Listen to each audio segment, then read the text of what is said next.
Tenanglah kini hatiku, Tuhan memimpin langkahku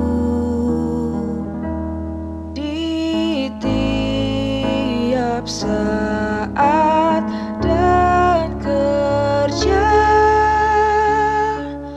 Tetap ku rasa tangannya.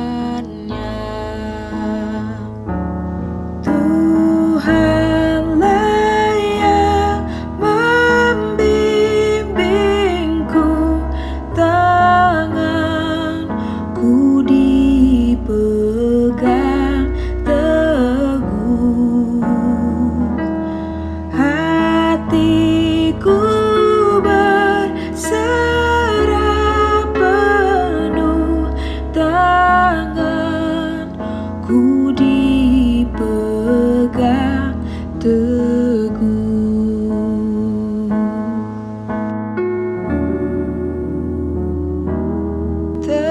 Tenanglah kini hatiku, Tuhan memimpin langkahku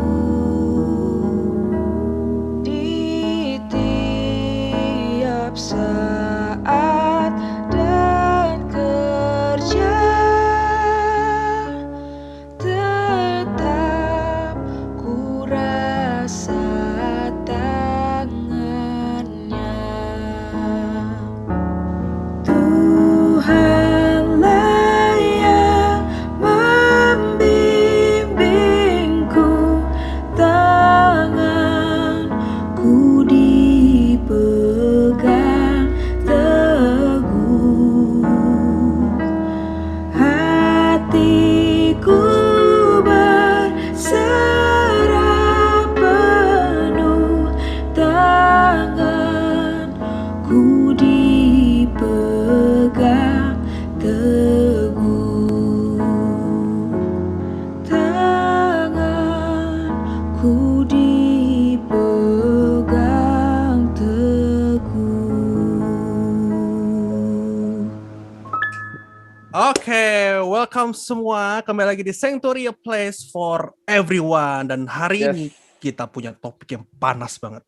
Karena akan bahas tentang LGBT dan bagaimana kita memadukannya dari psikologi dan dari teologinya. Nah, kita kedatangan 2 tamu langsung. Satu dari psikologinya langsung, Kak Pinkan. Dan satu Halo. lagi dari ini orang teologi yang sedang belajar gender yang Yoi. katanya mengganggu nurani ya. You name it. Duh, ini dia Kogren Nixon. Oke. Halo. Halo kalian, apa kabar? Sehat, Luar puji biasa. Tuhan. Sehat ya? Sehat. Oke. Berarti ini kita udah panas lah ya. Langsung mulai aja gimana kita? Gosok kayaknya Kak Pinkan ya. Iya. Sudah membara. Oke. Oke, sebelum mulai kita berdoa terlebih dahulu ya. Ya. Oke, mari kita berdoa. Kami bersyukur Tuhan kami dipertemukan kembali bersama di sini. Kami mau saling belajar, saling sharing, biar pembicaraan kami pada hari ini memberkati para pendengar. Terima kasih ya Tuhan. Haleluya. Amin. Amin. Amin. Oke. Kogren dan Kak Pinkan ya. Kalau ngomongin LGBT, biasanya kita harus dari dasarnya dulu nih mengerti apa yang disebut dengan gender sama seks. Karena dulu saya mengerti itu gender dan seks ini itu hal yang ya mirip gitu. Cuman setelah belajar kan itu suatu hal yang berbeda. Nah, kira-kira dari Kak Pinkan dulu deh. Gimana Kak Pinkan? Apakah ini suatu hal yang berbeda sebenarnya? Ya, simpel aja sih kalau seks itu identitas yang diberikan pada saat kita lahir dan biologically setiap manusia biasanya akan jelas ya definitif anatomi alat kelaminnya apa. laki-laki atau perempuan. Kalau laki-laki punya penis waktu bayi sudah kelihatan, kalau perempuan vagina gitu. Jadi itu kalau kita bicara seks. Jadi identitas yang dikaitkan dengan anatomi kelamin kita, kelamin manusia gitu ya. Nah, kalau kemudian kita bicara gender, nah itu lebih kepada bagaimana seseorang memahami di kehidupan dia secara sosial. Jadi setelah dia besar hidup mengalami relasi dengan banyak orang, dia ini dikelompokkan sebagai apa? Misalnya yang paling klasik lah ya, gendernya laki-laki atau perempuan. Meskipun era sekarang kita sudah tidak lagi di situ ya, ada others gitu ya. Ya, betul. Kalau laki-laki itu kan misalnya simpel deh, kalau bayi laki-laki biasanya kita akan kasih color apa, kalau tempat tidurnya atau apanya biasanya kita kasih color apa, kayak Grand udah tahu belum ya, reveal baby gender belum? Yang mau jadi daddy nih, biasanya kan prepare tuh, kalau cowok blue gitu ya, kalau cewek merah, pink gitu. Jadi sadar tidak sadar, socially itu kita memang sudah punya konstruk-konstruk. Kalau laki harus apa, perempuan apa. Nah gitu tuh. Mainannya nanti kalau laki mobil-mobilan, kalau perempuan masak-masakan gitu ya. Itu actually Joss. Jadi kalau gender kita bicara bagaimana socially manusia itu dikelompokkan. Apakah dia laki-laki atau dia perempuan. Nah nanti yang kita akan bahas, meskipun sekarang kan sebenarnya nggak cuma laki-laki atau perempuan. Gitu. Kalau gender gitu. Jadi mostly socially constructed, itu kata kuncinya. Socially constructed. Jadi gender itu terkonstruksi secara sosial. Maksudnya lewat pengalaman hidup. Gitu. Dan itu baru kelihatan setelah dia menjalani hidup itu ya sendiri ya? Ya, along the way dia akan menemukan. Nah nanti ada lagi identitas gender. Kalau identitas gender itu bagaimana seseorang biasanya kan mulai ketika remaja gitu ya, dia mulai saya ini merasa saya masuk sebagai pengelompokan apa. Kalau yang mungkin merasa, kalau misalnya gini, biologically dia perempuan, lalu dia merasa tuh dia feminim ya, jadi misalnya suka pakai pakaian-pakaian yang menunjukkan feminim gitu ya. Suka aktivitas yang digolongkan feminim gitu ya, memasak atau merajut gitu misalnya. And then dia menempatkan dirinya, so dia merasa identitas gendernya adalah perempuan. Lalu nanti yang laki beda lagi gitu. Nah, cuman kan itu yang kemudian kita temukan sekarang, banyak yang merasa saya ini misalnya kayak saya tubuhnya perempuan, tapi kok saya merasa saya merasa hobi saya sesuatu yang maco, boxing gitu. Apa identitas gender saya? Nah, gitu-gitulah. Oke. Menarik ya. Oke. Dan gender dan seks ini kan suatu hal yang penting yang akhirnya harus kita lihat dari sudut pandang gereja. Kenapa? Karena ya sadar nggak sadar kalau persebaran others itu sudah mulai berani muncul ya di permukaan, gereja harus bersikap dengan cepat begitu ya untuk melihat pergolakan yang terjadi ini. Dan apakah itu saya tembak nih, apakah itu akhirnya memutuskan Grand Nixon untuk studi gender? Wah, ini namanya mencobai ya. Ya, pastinya gereja harus. Aku pengen dengar. Ayo. Iya. Sebenarnya istilah yang lebih bersahabat bukan other ya, bukan other tapi they ya, they. Bukan he, she tapi they ya. Ini bahasanya udah bahasa kritis ini. Okay. Kalau other kan kita ngomong good knowledge. Iya. They. Kalau other kan dia objek ya, tapi kalau mereka yang mungkin nggak menggolongkan dirinya dalam he or she, laki-laki atau perempuan, itu kita sebut they gitu ya. Sebenarnya dalam Kristus, Alkitab bilang tidak ada orang Yunani, tidak ada orang Ibrani, tidak ada suku A, suku B, tidak ada laki-laki, tidak ada perempuan. Nah, gereja harus melihat bahwa semua orientasi seksual, orientasi gender bisa diterima dalam gereja. Gitu. Gereja nggak boleh memandang mungkin karena ekspresi gendernya, misalnya kayak tadi Kak Pinkan bilang, dia perempuan, tapi ketika dia mengekspresikan gendernya sebagai maskulin, misalnya suka boxing gitu ya, Saya aja yang laki-laki nggak suka boxing nih Kak. Iya kan? Dia suka boxing atau dia suka mungkin pergi mancing, pergi main bola gitu kan. Nah, itu nggak boleh dipandang sebagai sebuah hal yang memisahkan mereka dari kasih Kristus gitu. Jadi apapun yang mereka alami, baik itu dari awal nih. Jadi dari awal aku tekankan bahwa gereja tidak boleh melihat adanya perbedaan perlakuan terhadap orang yang berbeda suku, berbeda kelas, berbeda ras gitu ya, termasuk orientasi seksual dan identitas gender. Jadi mau dia identitas gendernya, misalnya non-binary gitu ya, nggak laki-laki, nggak perempuan, dia bilang dirinya misalnya agender atau gender fluid atau apapun itulah ya, yang nanti kita mesti kritisi lagi sebenarnya. Kita nggak bisa langsung mentah-mentah terima, tetapi kita juga nggak bisa langsung dengan gampang berkata bahwa wah itu salah, itu dosa ya. Ini mesti ada pembahasan lebih panjang. Tapi sikap gereja jelas bahwa Alkitab katakan dalam Kristus tidak ada perbedaan antara satu dengan yang lainnya dalam hal jasmani, ataupun kelas, ataupun orientasi seksual, dan identitas gender. Semua itu tidak membuat kita menjadi terpisah dari Tuhan. Jadi gereja mengafirmasi, atau gereja harus memeluk semuanya. Gitu. Top. Cuma nyatanya ya, gereja kita ini kan terbangun dari kebudayaan yang sudah ada. Salah satunya patriarki. Bahkan Alkitab yang kita pelajari pun itu menganut atau memahami unsur patriarki di dalamnya. Karena orang Yahudi itu kan patriarki kogren.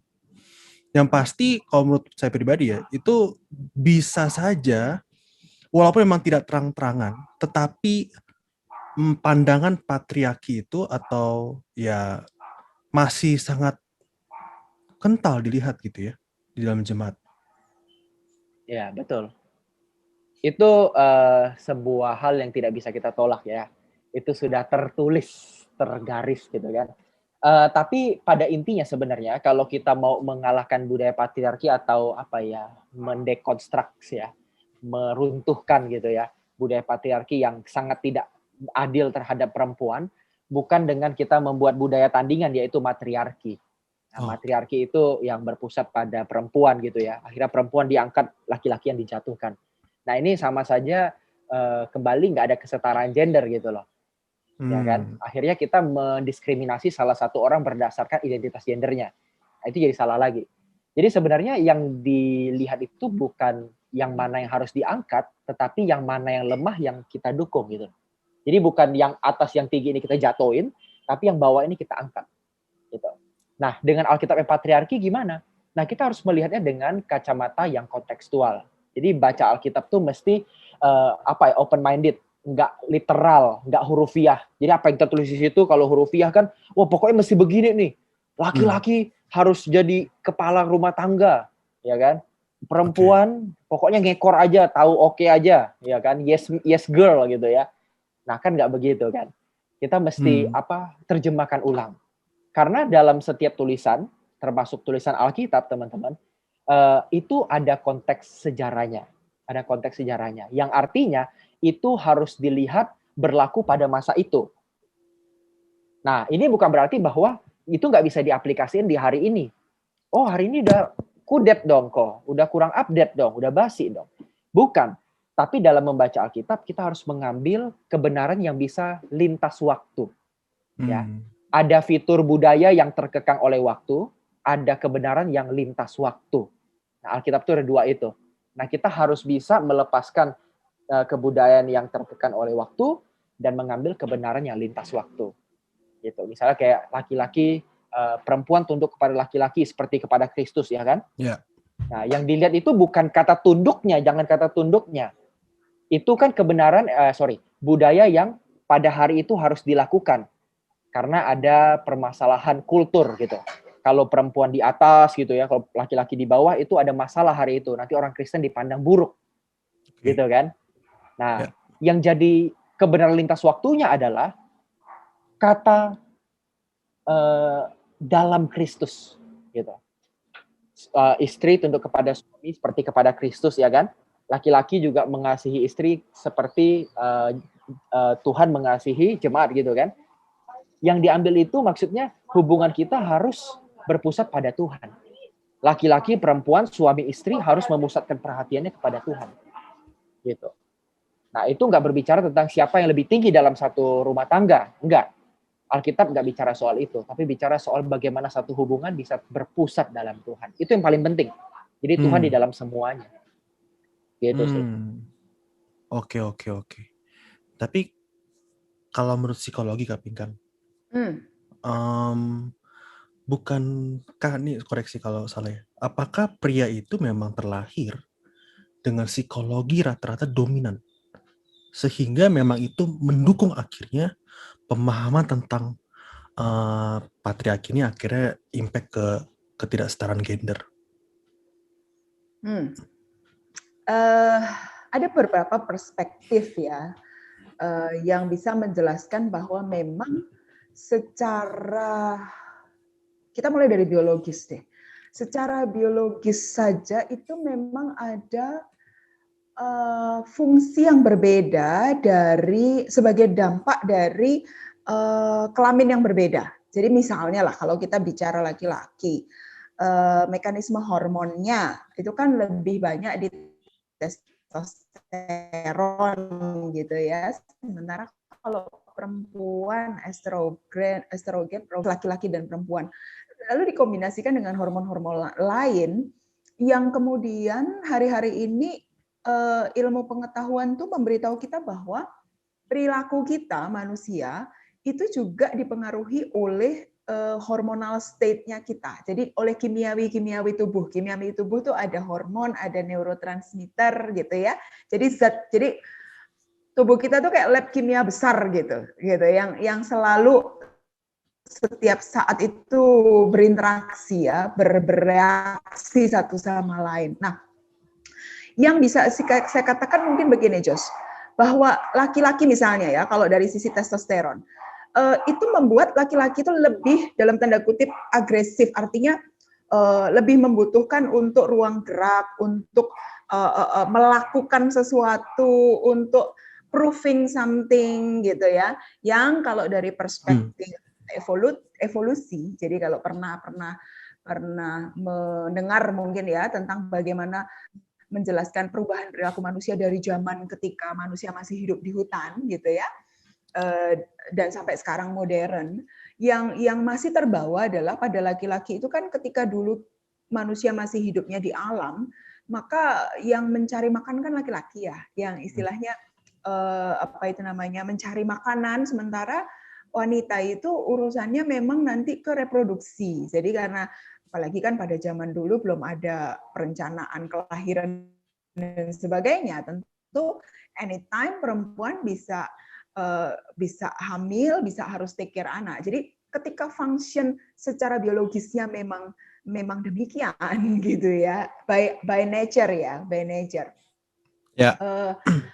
Lalu dari zaman ke zaman perilaku yang membedakan laki-laki dan perempuan jadi kelihatan makin jelas gitu loh kayaknya. Jadi kayak urusan domestik itu urusan perempuan, urusan rumah tangga dan sebagainya urusan perempuan, sementara laki-laki mencari nafkah. Kalau diterjemahkan di zaman modern kan jadi begitu ya. Yang kemudian hari-hari ini, saya tuh tadi dari paparannya Grant tuh sempat mikir gini, ya ini tuh kayak mana telur mana ayam gitu ya. Jadi gini, when we try to change our culture gitu, maka itu akan berdampak kepada our value kan gitu. Jadi ketika sekarang nih misalnya lah, kan saya ambil contoh-contoh, ada beberapa perempuan yang mulai gini, saya pengen bereproduksi tapi boleh nggak usah pakai suami gitu. Jadi misalnya, loh ya kalau di luar negeri kan bisa, saya tinggal pilih sperma, saya pilih sperma gitu ya. Lalu saya reproduksi pakai bayi tabung, lalu saya bisa punya anak, misalnya mau begitu. Jadi nah, ketika kita mengubah sesuatu, maka akan kayak aksi reaksi ya. Maka juga akan ada tatanan yang berubah kan, gitu. Ya, setuju. Nah ini yang kemudian kalau saya berpikir ya, kalau dibilang benar salah tuh memang jadi sulit gitu. Because this is along the way peradaban manusia berubah, and then kita kayak harus redefine. Nah, apalagi kalau bicara soal Bible gitu ya, kita harus redefine what is the meaning of the truth yang relate dengan situasi sekarang gitu. Ya, basically kalau pertanyaan Joshua dari psikologi akan lebih menjawab gini, karena psikologi juga dekat dengan dunia medis ya, biologi. Jadi kalaupun perbedaan laki-laki dan perempuan secara anatomi dan proses otak memang ada. Jadi ada temuan-temuan yang menunjukkan itu. Kayak wanita lebih banyak mengaktifkan verbalnya, area verbal di otak. Laki-laki itu tidak terlalu. Itu yang bikin kemudian perempuan dibilang lebih banyak ngomong, cerewet, kalau laki-laki enggak gitu ya. Terus cara kita memproses. Kalau laki-laki memprosesnya tuh one by one, fokus gitu. Jadi makanya ada yang bilang men tuh like wafer, kalau women tuh like spaghetti. Jadi kalau perempuan itu bisa processing many times in the same time gitu. Nah itu ada eksplanasinya. Gitu. Jadi what I can say adalah bahwa memang biologically laki-laki dan perempuan itu membawa perbedaan, yes. Itu yang bisa state yes gitu. Tapi soal role, soal peran, balik lagi ada banyak sekali kontribusi sosial ya. Jadi pikiran yang kita serap gitu loh. Pola pikir yang kita anut, apa yang kita lihat, itu mempengaruhi kita lah. Benar. Gitu. Setuju banget. Setuju banget. Oke, apakah yang terjadi dengan misalnya kan sekarang kan gender itu ya, LGBT itu mulai berani munculkan diri. Apakah ini juga salah satu menurut Kak Pinkan yang ya ini perubahan zaman yang dimana generasi hari ini generasi yang memang sudah mulai terbuka dengan berbagai banyak pengetahuan dan mereka free banget untuk akses itu semua. Apakah itu ada salah satu faktor di situ juga Kak Pinkan ya? Ya. Nanti mungkin aku titipin Grand bisa kasih update. Aku tuh lagi dari tadi mikir gini, mungkin kita juga harus pilah yang kita sebut gender sama social orientation ya. Karena kalau kita bicara, ya itu kan dua hal yang berbeda ya. Betul. Kayak, what is my gender? Grand, you explain first dah. Yang masih fresh, baru belajar itu soalnya. Ajar. Siap. Ajar dulu bos. Itu dulu. Nanti sebelum aku jawab yang sekarang banyak sekali media itu ya. Itu kan soal way of thinking. Benar-benar. Jadi klarifikasi dulu. Kita mesti spesifikin tentang penggunaan istilahnya dulu mungkin tadi ya benar ya. Kalau gender itu kan bagaimana kita melihat diri kita ya kan, laki-laki atau perempuan, apa peran kita. Itu kan lebih ke socially constructed ya, dibangun oleh masyarakat, diajarin orang tua, dikasih tahu teman, lihat di lingkungan. Itu bagaimana seseorang melihat dia itu, oh laki-laki tuh mesti begini loh. Oh perempuan tuh mesti begini loh, gaya jalannya, gaya ngomongnya dan sebagainya ya kan. Singkatnya harapan budaya tentang laki-laki atau perempuan. Nah, tapi kalau orientasi seksual itu ketertarikan seseorang, attraction-nya gitu.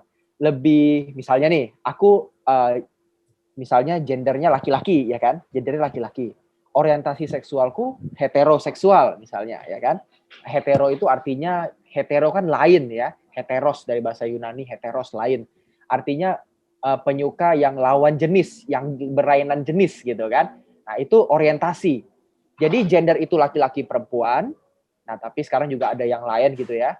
Nah, tapi kita mungkin kali ini bahasnya laki-laki perempuan dulu gitu.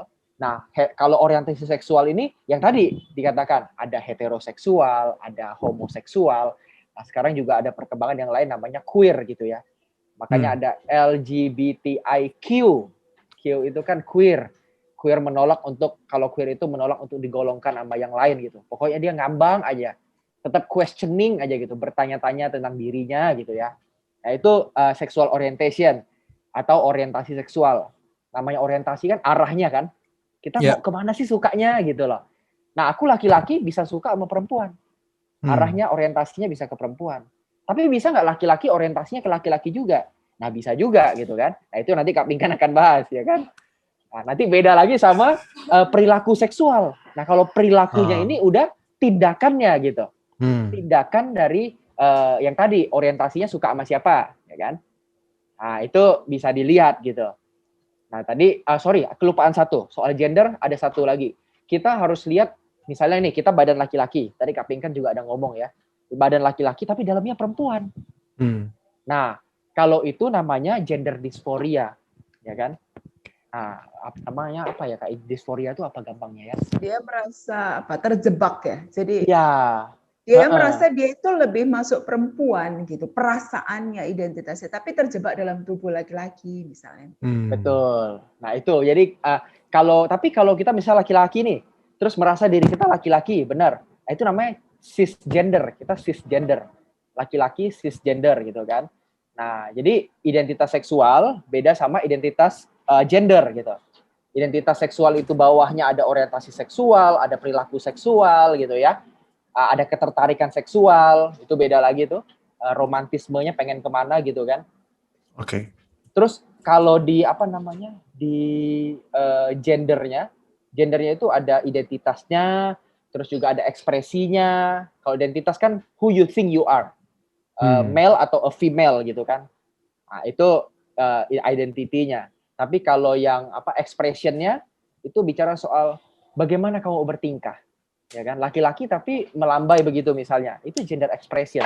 Tapi kalau ditanya, dia bisa-bisa bilang, oh aku laki-laki, tapi expressionnya beda.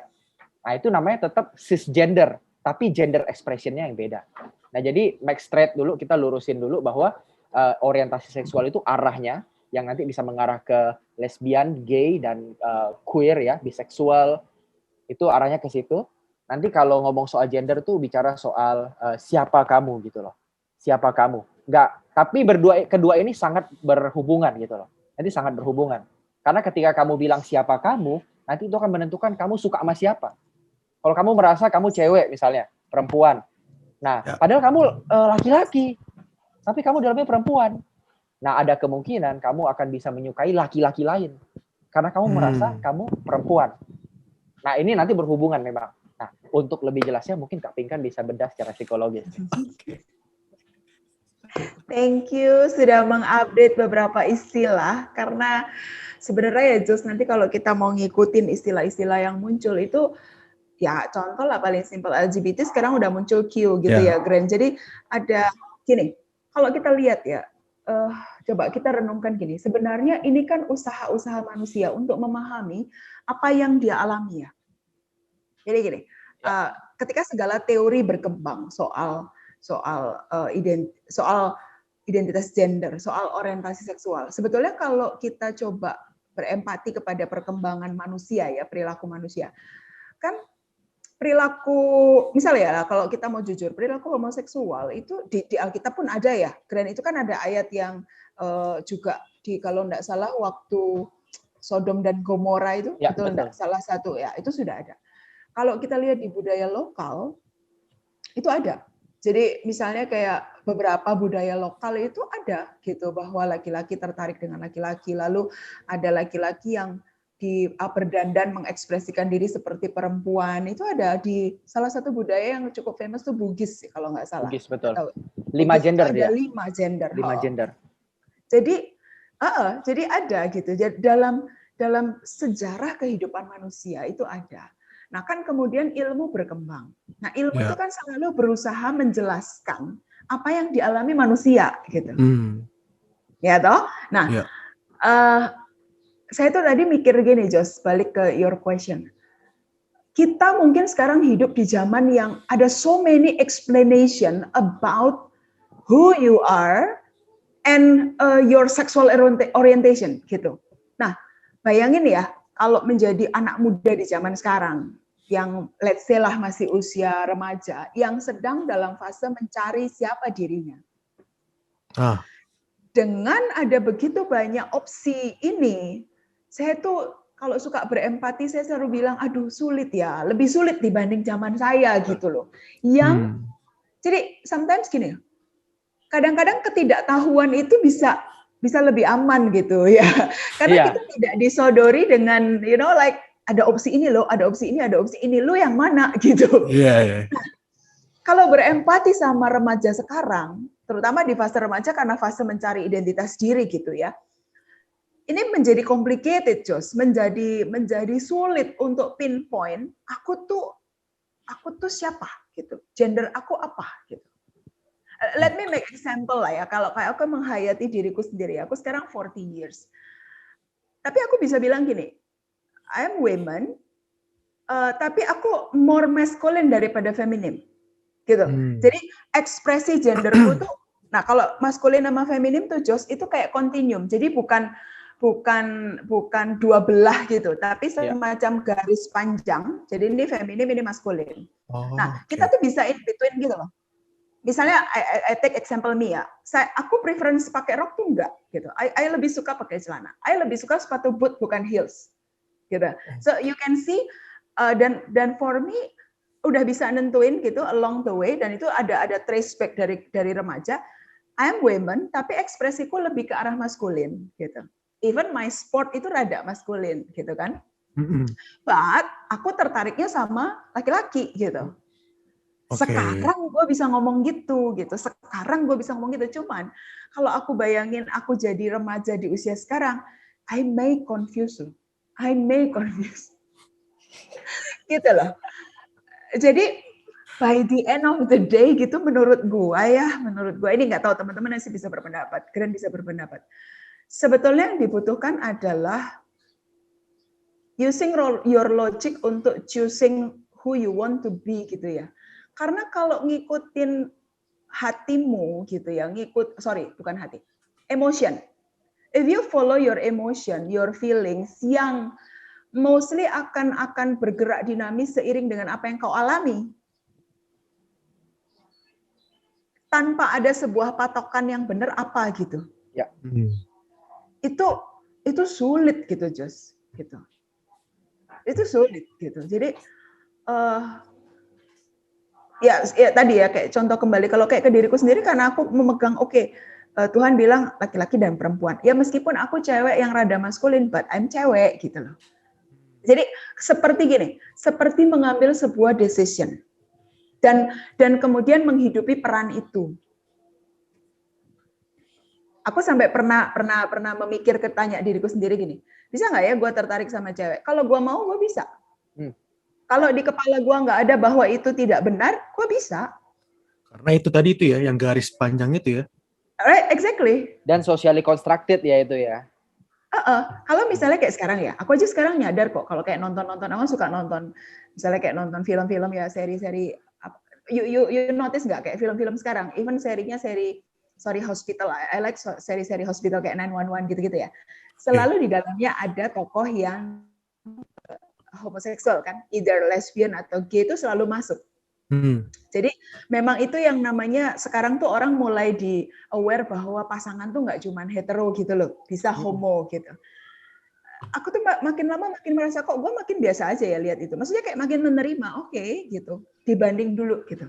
Nah, lihat nggak bahwa ketika kita semakin dipapar, ya kita makin lama makin biasa gitu. Terus sempat kepikir, possible nggak ya gue tertarik sama cewek, aku cewek nih, aku tertarik sama cewek. Bisa-bisa aja sih. Bisa-bisa aja. Possibility itu ada gitu loh. Misalnya gue terluka sama laki-laki, itu kisah klasik lah ya. Misalnya gue terluka sama laki-laki, and then gue merasa lebih nyaman sama cewek, kan bisa aja. Yes. Iya toh. Tapi kalau akhirnya pendapatku pribadi, Jos, dan juga ini ada background ilmu psikologi juga, kuncinya di sini sih, di your mind. Mindset. Your mind, ya. And then you make decision about your life. Oke. Gitu. Jadi logika kita melit our feelings gitu loh. Ya kan, gitu. Yeah. Ini enak ngomongnya tapi aku juga yakin it doesn't easy. Terutama sebenarnya ngomongin buat yang itu, buat yang ngalamin ya. Yang ngalamin itu yang kita susah. Kalau nggak ngalamin mungkin kita mudah dengan berkata memilih hitam atau putih gitu kan. Ya. Makanya aku sendiri in my family, aku punya family yang close enough yang lesbian, lalu juga my student beberapa. Dan kalau mendengar mereka, I can understand why finally you choose that gitu loh. Kayak misalnya kalau yang lesbian karena sama sekali tidak punya figur ibu, lalu masa kanak-kanaknya rough lah, saudaraku ini gitu ya. So I can understand gitu. Jadi kayak kalau diruntut, gue juga bisa ngerti why finally you end up dengan that choice gitu. Nah, tadi Oke. yang Ya. Grant bilang socially constructed itu loh. Selalu ada ceritanya lah gitu. Ya, Hmm. ada teori-teori di baliknya. Tapi bener nggak sih kalau aku nggak salah baca APA terakhir, APA atau apa ya? DSM terakhir. DSM. Itu mereka berkesimpulan bahwa tidak ada satupun konsensus di antara atau kesepakatan di antara ahli psikologi gitu ya, penyebab orang bisa punya orientasi seksual homo atau biseksual dan sebagainya, betul ya itu ya? Ya. Jadi nggak ada satupun faktor tunggal ya? Nggak ada. Sebetulnya kalau kita mau bicara dalam psikologi, ini ilmu memang juga abu-abu. Tidak pernah ada faktor tunggal. Ya. Harus dilihat case by case. Betul. Bahwa ada pattern. Makanya kan aku tadi bilang kisah klasiknya. Kalau misalnya cewek lesbian mungkin issues dengan mom figure atau dad figure itu klasik. Tapi tidak selalu. It doesn't always like that gitu. Soalnya sekarang gini deh, coba kayak kalian merhatiin nggak? Some movies itu sending message ke younger generation bahwa orientasi seksual dan identity kamu juga bisa explore. Itu loh yang fluid gender gitu. You can try kayak when you 15 years old, you can try to be women yang feminim dengan orientasi hetero. But then kalau usia 20-an, you want to try change your gender and explore your another sexual orientation, boleh aja coba supaya lu ngerti sebenarnya lu yang mana gitu. Jadi kayak muter nyobain gitu. Ya. Ada. Dia tarik napas. Ini luas banget pembahasannya ini. Luas banget. Ya. Makanya nggak bisa di pinpoint juga benar salah. Kalau menurutku gitu ya, Gran ya. Susah kita bilang benar salah tuh jadi sulit. Benar. Dalam perspektif Kristen, etika Kristen, sebenarnya kalau bicara soal misalnya identity gender yang trans gitu ya. Sorry tadi aku lupa itu namanya transgender gitu ya. Kita laki-laki tapi ngerasa kita perempuan, itu namanya laki-laki transgender. Tapi kalau aku laki-laki benar-benar ngerasa laki-laki itu namanya cisgender. Nah, kalau misalnya kita ngalamin transgender atau kita ngalamin orientasi seksual yang berbeda gitu ya. Memang kita nggak bisa bicara dalam tatanan ideal, nggak bisa hitam putih. Dan orang-orang gereja, termasuk orang-orang mungkin ya, kalau yang aku temui, yang susah untuk bicara ini tuh angkatan atas, gitu, angkatan atas. Biasa generasi boomer ya. Karena close minded kali ya? Iya, X agak kebuka kalau X sama Y agak kebuka. Kalau boomer, waduh, itu kita bisa dirajam batu gitu ya. Apa itu identitas yang lain? Gak ada, hanya ada laki-laki perempuan gitu kan. Nah sebenarnya kita harus jujur, idealnya itu laki-laki perempuan. Alkitab bilang begitu. Kita nggak bisa bohong bahwa itu yang ideal. Tapi kan dunia tidak ideal, ya kan? Jadi benar tadi Kapingkan kalau dikatakan harus case by case. Dan itu memang sifat etika Kristen. Etika Kristen nggak bisa memberi satu etika yang general untuk segala kondisi, segala suasana, segala golongan, nggak bisa. Jadi ada case tertentu yang kita harus bertindak secara istimewa, unik, dan tentunya kontekstual gitu loh. Sesuai dengan keadaannya gimana nih, ya kan? Gimana keadaannya? Misalnya aku pernah baca buku satu. Ada satu bayi terlahir dengan 2 kelamin, hermafrodit ya kan. Nah, tergantung deh gimana jadi kan. Mau potong salah satu atau tutup salah satu, ya kan? Kan gitu ceritanya. Nah, ini kan kembali nggak bisa kita bilang abu-abu bahwa oh harusnya ini laki-laki, oh harusnya ini perempuan. Kan ini bayi gitu loh, bayi. Nah, gimana coba cara nentuin dia laki-laki atau perempuan? Nah, di buku aku baca itu dia gagal menentukan. Salah. Ternyata sekitar umur 12-13 tahun, dia kan ditentukan jadi laki-laki. Terus dokternya bilang, orang tua mau apa? Mau jadi laki-laki kata orang tuanya. Oh ya udah, yang vaginanya ditutup, saluran kencing vagina ditutup, digantikan dengan yang penisnya itu. Nah, tapi ketika usia 12-13 tahun, dia sakit perut terus. Ternyata setelah dicek, dia ada rahim. Dan dia mau datang bulan. Ya. Waduh. Wah, ini gimana itu? Jadi kan ribet ya. Jadi harus operasi ulang, ganti. Jadi laki-laki jadi perempuan. Gitu. Karena ternyata dia punya rahim yang harus datang bulan menstruasi. Nah, ini kan kita nggak bisa bilang, wah itu dosa itu. Laki-laki jadi perempuan. Nggak bisa kan? Karena kondisinya memaksa dia untuk mengubah kelaminnya gitu. Kalau enggak dia bisa menderita seumur hidup, bahkan bisa meninggal. Gitu. Nah, jadi benar-benar harus kasuistik sih. Kalau Kak Pinkan bilang kasuistik itu aku totally agree. Dan memagari pikiran terhadap pikiran yang enggak cocok dengan budaya kita itu ya salah satu hal yang harus dipertimbangkan. Kecuali kita memang born with that ya, kayak tadi hermafrodit kasusnya, atau kita punya perbedaan tertentu waktu kita lahir yang benar-benar biologically. Nah, itu kita mungkin bisa. Tapi kalau kita nggak lahir begitu, misalnya kita nggak terlahir homoseksual, nggak terlahir gendernya trans gitu ya, jangan dibikin-bikin gitu loh. Jangan karena nonton dan itu keren, gue mau coba, gue mau jadi orang yang ngetren di sekolah, gue mau jadi beda aja gitu. Terus kita nyoba-nyobain begitu. Dan akhirnya kita dibully, dimarginalkan, diminoritas gitu ya, dibuat minor gitu ya, disudutin. Nah, itu penderitaan yang kita buat-buat. Nggak perlu.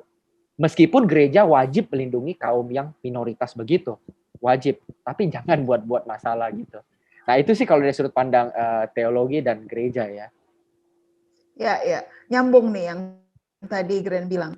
Saya setuju bahwa jangan lupa kita meletakkan proporsi bahwa however, secara majority masih lebih banyak yang heteroseksual kan? Ya. Posisi kalau kita lihat secara statistik masih lebih banyak yang gendernya tuh laki-laki atau perempuan gitu ya. At least sampai sekarang di masyarakat pada umumnya. Nah mungkin tadi aku gini, jangan sampai kita juga kesannya memayorkan yang minor gitu ya. Tapi terus jadi yang mayor jadi minor gitu. Maksud saya gini. Kalau kita mau lihat, berarti ya sebenarnya, kan kata kuncinya di bahwa gender itu dikonstruksi secara sosial. Nah, kenapa saya suka tekankan kepada parents? Ada tanggung jawab, nah ini Gren yang mesti di parents nih. Ada tanggung jawab orang tua untuk memang mendidiknya dalam hal pendidikan anak itu salah satu elemennya adalah pendidikan soal gender. Laki-laki itu siapa? Nah, laki-laki itu kan nanti profilnya harus dilihat dari ayah. Ibu itu seperti apa gitu loh. Jadi ini yang saya suka challenge sama couples gitu ya, atau parents. You decide lah konsep parenting dalam satu elemen yaitu gender identity yang kalian mau wariskan ke anak-anak apa gitu. Nah, setelah you decide, jalani dan jadikan hidupmu sebagai etalase, sebagai role model bahwa anak bisa melihat. Karena yang lebih efektif buat anak itu kan bukan apa yang dikatakan orang tua ya, tapi apa yang dia alami, apa yang dia lihat day by day gitu. Misalnya kayak kita perempuan laki-laki, kita pengen laki-laki tetap menjadi yang bertanggung jawab sebagai leader gitu ya. Perempuan yang akan mensupport misalnya mau kayak begitu, tapi tetap juga bisa mengambil decision making. Ya you make it lah gitu. Dan biarkan anak-anakmu seiring dia tumbuh besar dia melihat. Nah, saya punya optimisme. Kalau seorang remaja sepanjang usia 0 sampai let's say 12-13 tahun hidupnya di masa kanak-kanak, dia punya fondasi role model yang jelas, value yang jelas dari orang tuanya, keluarganya tidak broken. Kok saya kira begini, meskipun nanti ada pengetahuan ini dan itu, fondasinya ini udah kuat gitu. Fondasinya udah kuat. Jadi ada peluang lebih besar untuk dia tidak mengalami kebingungan memilih. Karena by naluri nanti dia udah following the guidance dari parents-nya, guidance yang secara alami dia alami belasan tahun itu gitu. Bukan yang diomongin loh ya, tapi yang dia alami gitu. Nah, saya kan suka bilang sama parents gini, ya kalau anak-anak kita tuh melihat ketika laki-laki dan perempuan hetero itu hidupnya nggak bahagia gitu ya. Terus dia lihat contoh lain, yang homo itu bahagia. Salah nggak kalau dalam pikiran dia, ya maybe it's not hetero the only one lah gitu. Itu mungkin hanya klasik kuno lah gitu, kayak prinsip kuno itu buktinya yang tidak hetero bisa happy juga kok gitu. Dan mereka malah istilahnya kayak gimana tuh? menjadi kunci di masyarakat, berpengaruh buat masyarakat. Sementara kita yang hetero ini babak belur gitu ya, pernikahannya amburadul, selingkuh kanan kiri. Saya tuh mikir, ya kalau anak-anak terus pikir bahwa hetero itu tidak selalu mulus, ya sah-sah aja gitu di kepala mereka. Ya kan? Kayaknya this is hard sih, kayak kalau aku membahasakan, nggak tahu benar apa salah ini, Gren. Aku pengertianku sebagai Kristen itu begini. Oke, Tuhan menetapkan gender laki-laki perempuan. Tuhan menetapkan pernikahan hetero. Oke. Nah, tanggung jawab setiap orang Kristen yang menikah adalah berjuang sejauh mungkin agar apa yang Tuhan tetapkan itu proven gitu. Karena generasi ini butuh lihat bukti gitu. Bukan lihat bahwa Tuhan ciptain ini loh, pokoknya yang benar ini, yang lain salah gitu. Lah, kalau yang benar ternyata nggak proven, dalam keseharian pernikahannya malah bikin sakit hati anak gitu loh. Malah bikin anak terluka. Sementara yang ono, yang katanya salah, tapi very warm, very loving gitu. We have to admit loh, Gren, ada homosexual couple yang so human banget, yang humanity-nya tinggi banget, yang kan kalau kita sekarang mau lihat ya, homosexual couple itu kan high education juga ya, maksudnya bukan mindsetnya udah bukan yang kayak zaman dulu loh, yang kayaknya kalau homoseksual tuh pasti kayak sosial ekonomi bawah, terus ganti-ganti pasangan terus ngawur, enggak loh. Sekarang kita bisa ketemu dengan orang yang highly educated, kalau mereka berpasangan setia satu sama lain, nggak gonta-ganti pasangan, terus kalau mereka adopting anak, mereka juga raisingnya dengan very well. Ayo mau bilang apa coba? Betul. Udah bergeser. Iya. Ini sebenarnya kita nggak bingung ya. Ini luas banget. Silakan. Gue bingung mau bahas yang mana. Mungkin kita ke depan mungkin lebih kerucutin ya. Kalau identitas gender gitu ya. Kalau orientasi seksual, ya ini kan all in one nih kayaknya. Nggak apa-apa, ini kick off. Kick off. Ya betul. Benar sih. Dan memang nggak bisa satu kali pertemuan lah bahas ginian mah ya. Luas banget untuk bisa nemuin. Ini pun juga tadi kan ada perkasuistik gitu kan. Nah yang tadi muncul gitu ya pas sama-sama kita tadi ngomong soal kasuistik. Nah apakah orang-orang yang memiliki LGBT ini misalnya gitu ya, itu akan terhambat gak ya misalnya kalau dalam Alkitab itu kan disuruh kita diminta untuk sempurna gitu kan. Nah hal-hal semacam ini akan menghambat kesempurnaan Kristus dalam hidup masing-masing orang gak tuh ya? Keren yang jawab. Oke, terima kasih. Lemparannya baik sekali. Ya, sebenarnya kita tuh harus berpikir nggak boleh terkotak. Jangan terlabel. Homo, hetero, biseksual, atau queer, atau apa. Sebenarnya dalam Kristus tadi di awal kita udah punya premis, semuanya itu diterima Tuhan, ya kan? Semua tuh diafirmasi sama Tuhan. Sekarang gini, kalau kita berpikir, kayaknya yang homoseksual, yang gendernya queer gitu ya, nggak jelas gitu kan, atau gendernya trans gitu kan, kayaknya lebih susah mencapai kesempurnaan nih. Nah, pertanyaan yang sama coba kita lempar ke yang hetero dan cisgender. Kita tuh punya masalah, sorry ya, yang hetero dan cisgender masturbasi, pikiran buat selingkuh, itu tuh sama, ya kan? Apalagi tuh pornografi dan sebagainya, masalah-masalah yang ya orang bisa bilang itu masalah moral, gampang harusnya gitu kan. Tapi ternyata itu permasalahan semua umat. Bahkan baru-baru ini kan ada seorang apologet terkenal di dunia yang, kalau disebut namanya itu orang semua tahu, tapi beliau udah meninggal kan. Yeah. Nah, tapi ternyata setelah meninggal terbongkar semuanya. Betul. Dia pernah pada kasus skandal itu kan. Ya udahlah kita nggak usah cerita itu. Tapi itu bukti bahwa hetero itu nggak menjamin orang untuk gampang menjadi sempurna gitu loh. Atau lebih mudah dibanding mereka yang punya identitas berbeda gitu kan. Nah kita mesti berpikir bahwa begini, yang menjadi penghalang orang sempurna atau tidak itu bukan orientasi seksual, identitas gender, ras, suku, kelas dan sebagainya. tapi lebih kepada bagaimana mereka memaknai diri mereka di hadapan Tuhan. Siapa sih gue di hadapan Tuhan? Apa yang mesti gue lakuin? Oke, gue heteroseksual. Nah, sekarang gue mesti ngapain? Jangan berpikir bahwa heteroseksual itu lebih aman daripada homoseksual. Heteroseksual bisa jatuh di pacaran yang nggak kudus misalnya, ya kan? Punya tantangannya sendiri. Homoseksual dan lesbian dan lain-lain juga punya tantangan sendiri. Nah, jadi sebenarnya itu semua punya tantangan gitu loh. Jadi baik mereka yang berbeda dengan kita atau yang sama dengan kita, semua sama, punya tantangan masing-masing. Nah, tergantung bagaimana kita menghadapi apa yang menjadi tantangan dalam diri kita. Kalau yang hetero mungkin dengan permasalahan pornografi, masturbasi, yang kelawan jenis ya. Nah, kalau yang homo mungkin kalau dia belum menikah mungkin ke sesama jenis dia attraction-nya ya kan. Itu pun ya nggak benar juga gitu loh. Yang hetero nggak benar karena dia nggak menikah, yang homo jadi nggak bisa diterima karena nilai kekristenan nggak mengakomodir itu ya. Akhirnya kan kita mesti juga menyesuaikan diri karena kita Kristen. Nah, jadi harus lihat diri kita di hadapan Tuhan. Kita lawan tantangan kita di situasi kita masing-masing.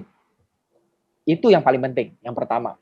Dan yang kedua, harus diingat bahwa bagi teman-teman yang mungkin punya orientasi seksual berbeda gitu ya, atau identitas gender yang kayaknya bener yang Kak Pinkan ngomong nih, aku kayaknya trans gitu ya, aku merasakan aku beda gitu ya. Nah, teman-teman harus berpikir bahwa identitas manusia itu nggak sesederhana identitas gender dan seksual. Itu cuma bagian kecil dari hidup kita. Just a piece of cake gitu loh, kalau ibaratnya ya. Itu bukan keseluruhan kuenya kita gitu. Identitas kita tuh kompleks. Grand nih, contohnya ya, Grand ya. Grand ini seorang laki-laki, cisgender, heteroseksual, Chinese, Kristen, terus kelas sosial menengah. Ini banyak banget identitas kita itu. Dan itu tuh cuma bagian kecil dari identitas kita. Yang kita tuh jangan langsung, oh gara-gara gue beda di sini, misalnya orientasi seksual sama gendernya beda, oh gue beda dari orang lain. Lah, kita kan punya suku, punya ras, ya kan? Kita punya kelas sosial, kita miskin, kaya atau apa. Tapi kita tuh nggak pernah ngerasa, gue miskin, gue beda dari yang lain, gue mau jadi orang miskin aja, gue ngelompok sama orang miskin. Kan nggak pernah kan? Tapi kenapa kalau identitas seksual kita ngerasa, gue beda banget, gue kok kayak orang najis ya. Stop berpikir begitu. Identitas kita tuh banyak. Yang lain beda, kita santai aja. Kenapa yang dua ini kita ribut? Identitas gender sama identitas seksual kita beda. Gak usah pusing. Meskipun dua ini beda, anggaplah ini sebagai perbedaan yang kita miliki yang lain. Misalnya suku, warna kulit, kan kita beda juga sama orang lain. Gak usah merasa diri kita itu lebih di bawah, lebih gak bisa mencapai Tuhan, gak berhak untuk ke gereja melayani Tuhan. Gak ada masalah. Identitas kita gak masalah, mau itu gender queer, mau itu gimana, kita diterima Tuhan. Yang penting jangan sampai kita buahi itu dalam tindakan. Misalnya kita menikah dengan sama jenis, ya kan? Nah, kita kan Kristen gak bisa begitu. Kristen dalam tradisi Injili Pentakosta ya, gak bisa ya. Tapi Kristen yang lain kan mungkin ada yang beda, cuma kita gak bahas di situ lah ya. Tapi dalam gereja kita percaya bahwa pernikahan itu hetero. Nah, karena hetero, jadi teman-teman yang sekarang menyimpang itu kata yang nggak tepat. Tapi berbeda gitu ya, beda. Jangan merasa diri kalian di luar. Jangan merasa diri kalian itu kayak terpinggirkan gitu. Enggak. Kalian itu juga bagian dari kami. Meskipun kalian mungkin nggak bisa menikah, gitu, atau nggak bisa melakukan kegiatan seksual atau aktivitas seksual seperti hetero, tapi itu bukan segalanya. Kita mesti ingat itu bukan segalanya. Dan yang paling penting teman-teman, Alkitab bilang, ada orang yang dari lahir, kalau misalnya kalian benar-benar dari lahir yang ngerasa nggak bisa dengan lawan jenis dan kalian nggak menikah, itu pun anugerah dari Tuhan loh. Kalian melajang, selibat, itu pun anugerah dari Tuhan. Karena nggak semua orang memperoleh anugerah untuk selibat atau berstatus sebagai seorang lajang yang menjaga dirinya untuk Tuhan gitu loh. Nah, jadi please kalian istimewa, kalian spesial, kalian unik, dan kalian tidak perlu merasa terpinggirkan. Kalian bagian dari gereja. Dan gereja patut melindungi kalian dan memberi kalian kesempatan untuk hadir di tengah-tengah gereja, bahkan melayani dalam kesucian yang Tuhan standarkan bagi kita, ya. Gitu sih. Oke, insight yang keren dari Kogren. Keren banget. Oke, mungkin ini waktu kita kan cukup ini ya, udah mulai hampir mau selesai kita nih. Mungkin Yes. aku mau tanya dari insight Kak Pinkan ya. Apakah mungkin Kak Pinkan ada insight dari psikologinya tentang mungkin bagaimana gereja atau dan lain sebagainya lah. Insight dari Kak Pinkan terakhir. Tadi aku lanjutkan keywords dari Grant soal menemukan siapa diri kita. Nah, saya setuju sekali bahwa saya teringat satu kata facet ya. Kalau teman-teman tahu diamond, berlian itu ada so many facet gitu ya. Jadi yang bikin diamond berkilau itu kan karena ada facetnya banyak ya. So nggak cuman kayak empat persegi, enggak gitu. So many facet. Nah, teman-teman, manusia itu sekompleks itu. Jadi kalau kita bicara seksualitas itu hanya salah satu bagian dari kita gitu. Ada tadi istilahnya Grant, ada identitas-identitas lain. Identitas diri kita itu juga kompleks, ada banyak facet gitu ya, yang kemudian kalau nanti by the end of our life hopefully gitu ya, kalau kita menjalani hidup normal sampai usia kita bisa tua lanjut, after 50, after 60, kita akhirnya bisa mengerti diri kita yang seutuhnya lewat setiap elemen-elemen pengalaman gitu, teman-teman. By the end of the day gitu. Nah, betul sekali, mari kita tidak terlalu menekan kepada satu area saja gitu ya, teman-teman ya. Tapi ada area lain, misalnya kalau Anda yang masih sekolah, berarti identity Anda sebagai pembelajar di sekolah ataupun sebagai masih kuliah gitu ya. Anda sedang belajar untuk level perguruan tinggi atau Anda bekerja as a professional. Ada begitu banyak hal lain dalam identitas Anda sebagai sahabat seseorang, sebagai keluarga dari seseorang. Itu kan ada banyak gitu. Dan kalau mau direnung-renung ya, life itu kan nggak cuma tentang sexuality lah gitu. Jadi ada elemen-elemen lain dalam kehidupan yang membuat kita menjadi manusia utuh.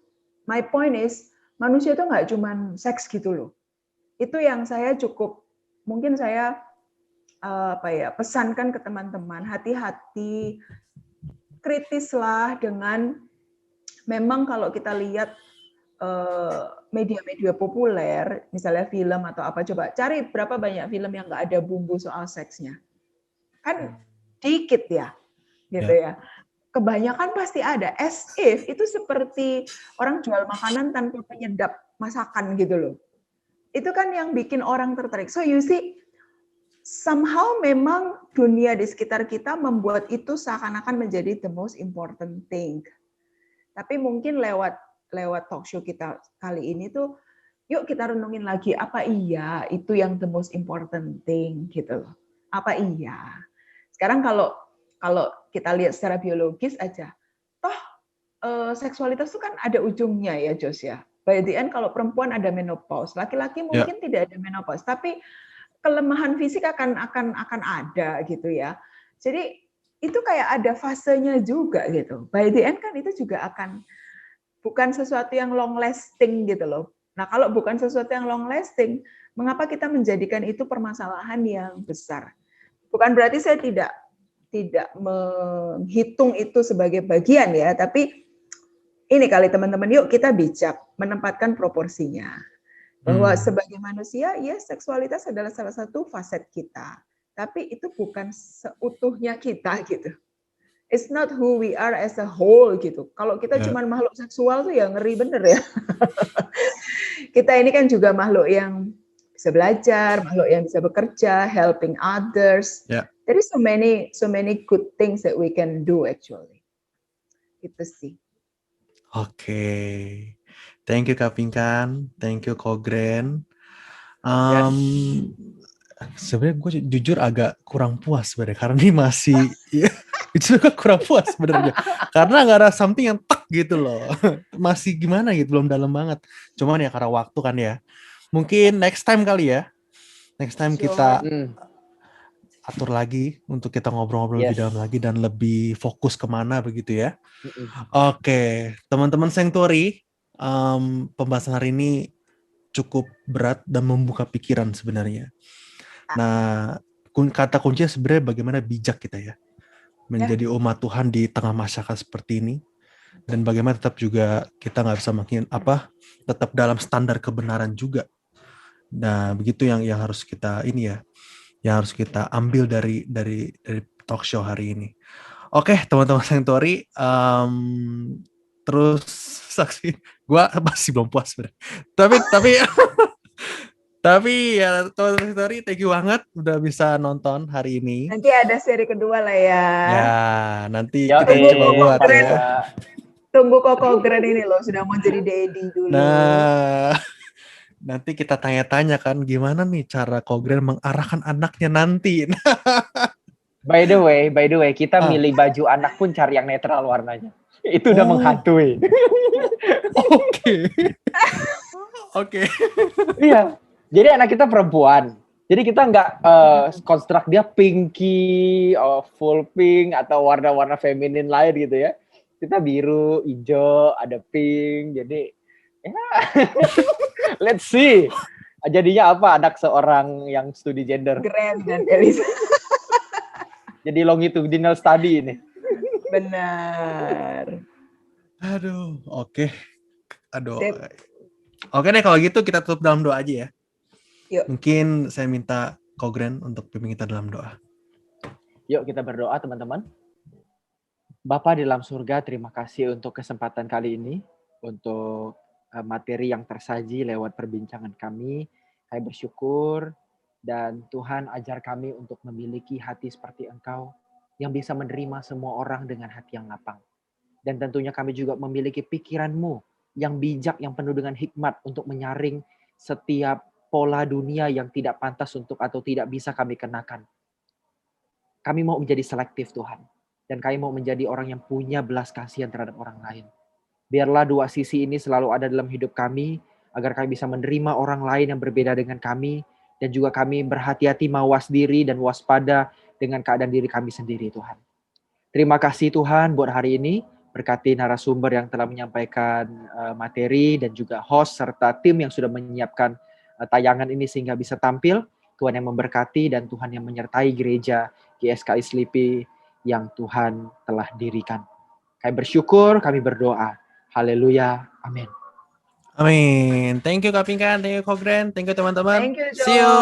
Bye-bye. Thank you. See you. Bye-bye.